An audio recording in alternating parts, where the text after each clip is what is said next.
Hi, well, this is my third and final attempt at trying to get a video on YouTube today. I have had a day from hell, actually, to be honest. I've had an absolute horrible fucking Monday. So I will warn you, this is probably going to consist of quite a lot of swearing, which my friend Lisa's had to put up with an awful lot also today. She probably heard more C words than she expected to, so I apologise, Lil, but thank you for being there and listening to me. Well, I sound a little bit, I suppose, fed up because this is a third attempt, like I said. The internet in this part of Berkshire is absolutely diabolical. Now, it's okay for looking at Facebook, doing your emails and things like that. Once I need to upload a video, it's just, it could take me 3 hours, like I say, to do, well, or 5 hours, which is ridiculous for a 10-minute video.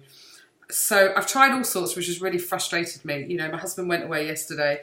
I've tried to do it on my iPad in here, which is a better light, I think, than it is in the office. And then obviously put it on the internet, try and upload it, absolutely forget it. The iPad just says 5 hours, 5 hours, 5 hours. So that's been really frustrating today because I've had an awful lot to say and get off my chest. And as I knew, without Howard here, I'm going to want to offload in this space, I guess, because he's not here for me to talk to. So I didn't sleep very well, for starters. I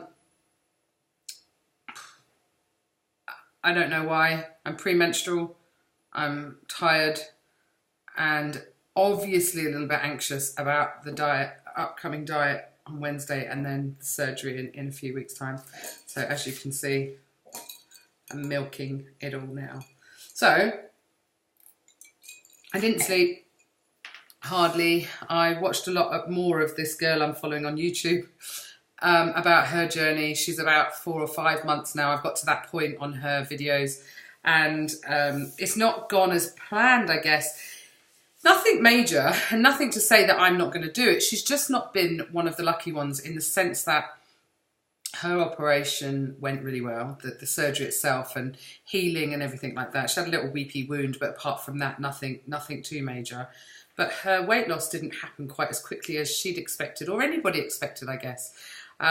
She didn't feel as restricted as she probably should. She didn't get this dumping syndrome where if you ate some sugar, you it goes into your bowel, intestine and bowel, and then causes you to have explosive diarrhea, which I'm guessing most of us hope we're going to get. Sounds absolutely bloody disgusting, but I'm pretty sure you'd only do it once and then you go, I'm not touching that again. So it's kind of a mindset to get off of something that you're craving and that you've had your chocolate or your sweets all the time, and this is what we don't want to eat. So anyway, that poor girl hadn't had that, so she's probably had to work a little bit harder than the majority of people after gastric surgery. So she's still really watching what she eats. She's, you know, I've taken a lot from her videos, and now it's about managing my own expectations. And, you know, not everything or everybody's is going to be textbook. So I have to be totally aware of that, which I am now, you know. So I went to bed kind of with that in mind, thinking, oh God, I hope I do get the dumping syndrome. I want to feel restricted. The whole point of me going on this diet is so that I don't have such large portions and possibly don't do too much of this. But we'll see. So that was one thing I wanted to talk about. I was so pissed off this morning. I wasn't sure whether workmen were going to come. We've just had this beautiful room built. We call it our orangery, and it needs a few snagging bits done, or the painters haven't completely finished and they haven't been back, and I'm fed up with the bullshit, to be honest. I'm here and I just want to shut the door, and I don't want people in the house. You know, I'm leading up now to my surgery. I'm getting myself in a headspace where actually I don't want to deal with people. I don't want to deal with workmen. Fuck off. You've had since last year. This job should have been complete at Christmas, and that's what's really getting me down. I know in the grand scheme of things, people are really sick. I work with people that have got cancer and are dying. You know, they're at the end of life. So I get that, but when you're living with this on a day-to-day basis, I can't get out of my bed, come downstairs in my knickers and bra if I want to, because I don't want to put blinds on these, and then there's a fucking workman at the door. So, you know, and I think more pissed off because it should have been finished at Christmas and it hasn't been, and nobody's really taken responsibility for it. They're kind of passing the buck here, there and everywhere, and it just angered me. So the painter really got it in the neck today, as I knew he would. He came last Tuesday, gave me a load of bullshit about something. He didn't. He did half an hour's work and then buggered off. So today, he didn't come till 1 o'clock. I've been here waiting for him since 9 this morning. So as you can imagine, I'm in a foul mood anyway. And I wanted to explain a few things to him, and he didn't want to listen. In fact, he didn't want to hear me. He talked over me constantly while I was trying to talk to him. And he ended up saying, I'm not paid enough for this shit, and walked out. So there you go. Now I do not want any workmen back in my house till after my surgery and I've recovered, and I'm looking at May. You know, I'm looking at, I need some peace. I don't want to deal with this on a day-to-day basis like I have been since last summer. And that's just, it's tiring and draining. I know I'm fortunate that I don't have to work, but I think I'd rather be at bloody work right now than putting up with shitty people that want to give you bullshit all the time. It's not like we've employed Joe Blogs and we're getting a really good deal. We've paid top dollar for this orangery. So I kind of expect somewhere along the line to be somebody's priority, not always, we'll get to you by 1 because we've got something else to do. Well, fuck off. Come and do my bloody property, please. Come and finish it. Sign it off and get out my life. Anyway, I wasn't going to go on about that too much. I'm going to try and say some positive stuff. So, because I'm a lot calmer now than I was today. Probably helps a little bit by this is my first glass tonight. But obviously I've got tonight and tomorrow night, and then that's me with drinking. So I'm having a bit of a wine funeral.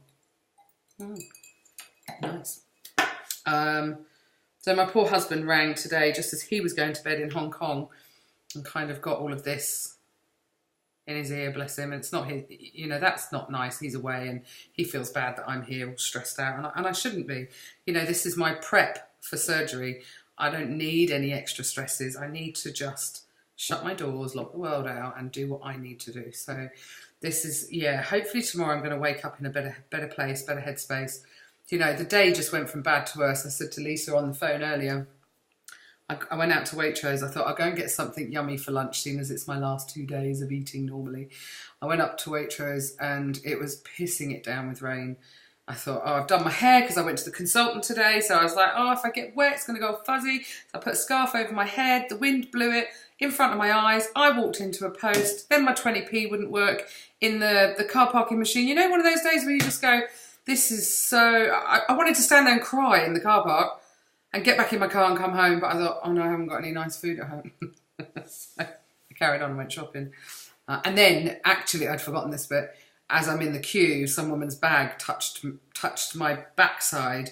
And you know when you're just like, fuck off. I've got a personal space here that I haven't invited anybody into. So please. So I just kind of turned around really sharply and I made a joke of it and said, I thought my luck was in.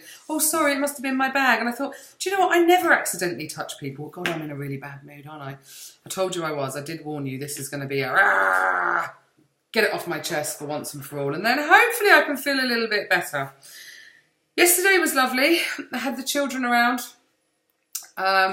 for my lunch, for my roast pork, which I did, which turned out absolutely delicious. I had Thomas here and Mason's girlfriend, obviously Chelsea, Max and Willow. So it was a really nice lunch actually. It started very early because of Willow. She's only 13 months. Chelsea and Max like to get her fed early and keep her as much to a routine as they can. So we had lunch at 1 o'clock, which is quite early for us. We're normally late lunchers. But that was fine. It just meant I started cooking about 10:30. But it's done and it was really nice. It was very relaxing. Lovely to spend time with them. And my brother actually said to me, oh, so won't I see you for a while now? I said, no, you can see me whenever, Tom, but I just won't be cooking. Not for some time until I find out my normal, until I know where I'm going to be. Anyway, moving on from that, it was lovely to see them all and spend time with them. I went for my consultant, to see my consultant and sign my consent forms, although you don't sign your consent forms. I've got them here and I take them on the day of surgery. I am having my surgery at the Berkshire Independent in Reading. We are going privately. I'm fortunate enough that we can do that. Thank you to my husband, my lovely husband, who works hard enough for the both of us. And yeah, so when I got there, at about 5 to 5, my appointment was at 5. The lady at the desk actually said, oh, he's running a little bit late today. And I'm going, oh, for fuck's sake, what else can go wrong? Oh, so what? You know, everything's against me today anyway. If I have to sit here for an hour, God.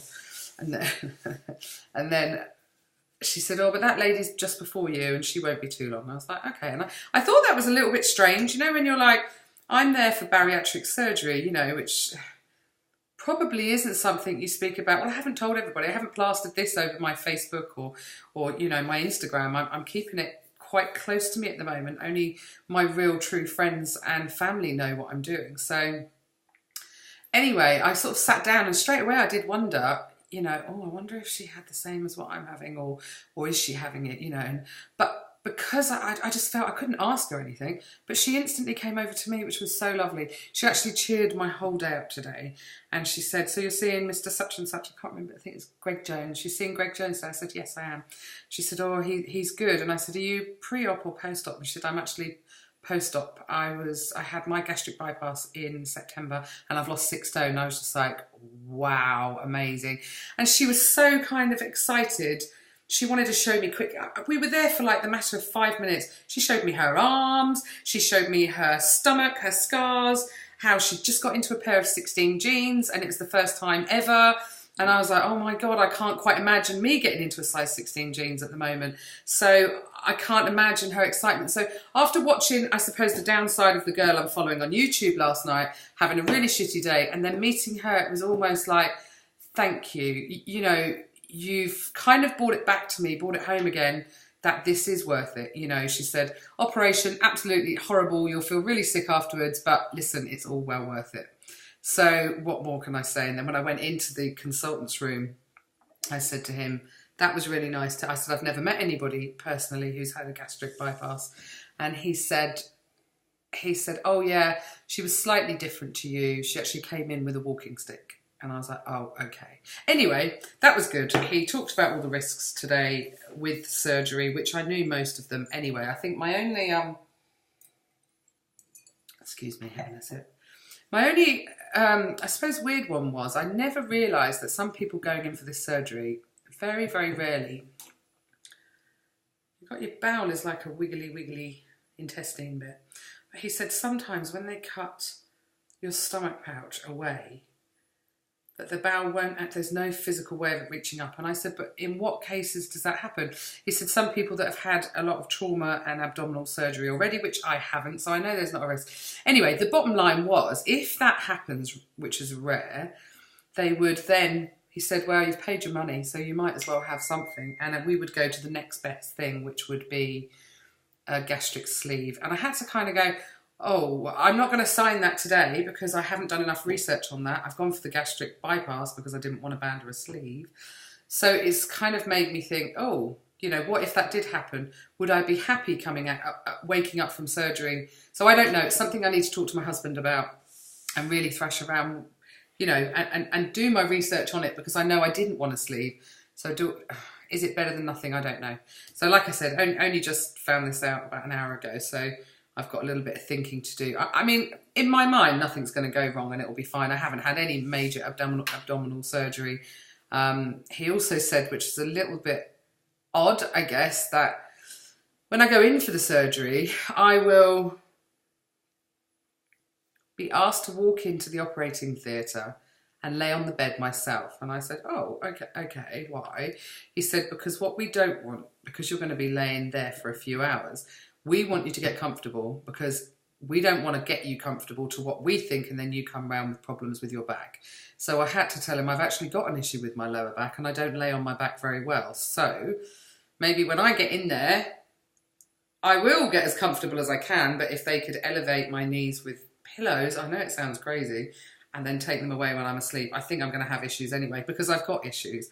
So he actually put my mind at rest, and he said no, and they will disappear when your weight starts coming off. So, yay! Exciting times. Anyway, this is the longest video I've ever done, but it is 3 bloody attempts. This is my 3rd attempt, and each one was 10 minutes long. So I'm just like, I'm a bit over it, and I don't want to be over it. I've actually moved my large Mac computer into the orangery to see if I can do it this way and then upload it onto there. I'm just... One day, somebody really kind will bring us fast internet here, and I won't have any issues like the rest of the world probably don't. I had a faster internet speed on a houseboat in Kerala, in India, in southern India, than I do here. Work that one out. That's Berkshire for you. Anyway, I'm going to say goodbye and hope this uploads by Christmas, I guess. Cheers! Bye!